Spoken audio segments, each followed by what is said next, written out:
Cigányok késlelték halálra az MKB Veszprém kézilabda csapatának egyik román játékosát, két társát pedig megsebesítették egy szórakozó helyen. A sárbogárdi 29 éves Rafael Sándor és a 27 éves Tojka Iván ölte meg éjszaka az MKB Veszprém román kézilabdázóját, és sebesített meg két játékost. A képen is látható két férfit feltehetően az utcai kamerák felvételei alapján azonosították. Mindketten erős testalkatúak, egyikük borotvált fejű. A rendőrség nagy erőkkel keresi őket. Az országos rendőrfőkapitány azt mondta, presztízs kérdésként tekinti a veszprémi gyilkosság felderítését.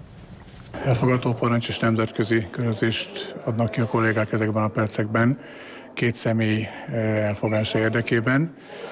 További személyek felkutatása is folyamatban van. A szórakozó helyen egy cigányokból álló társaság nem akart fizetni távozáskor. Hangoskodni kezdtek, majd megütötték a pultban álló fiatal lányt, akinek eltörött az állkapcsa. A sportolók próbálták megvédeni az alkalmazottat, ekkor tört ki a verekedés, ami az utcán folytatódott. Marián Kozmát már így szúrták szívem. A védelmére siető kapust hátulról támadták meg, egyik vesélyét el kellett távolítani, a csapat irányítóját pedig fejbe rúgták, az arccsontja tört el. A 26 éves Kozma életét már nem tudták megmenteni. Nem vagyunk cigány bűnözők, vannak köztünk bűnelkövetők. A mi általunk esetlegesen elkövetett bűncselekmények azok nem nagy súlyúak, elsősorban a szociális jellegűek. Milyen súlyú bűncselekményt követnek el a cigányok?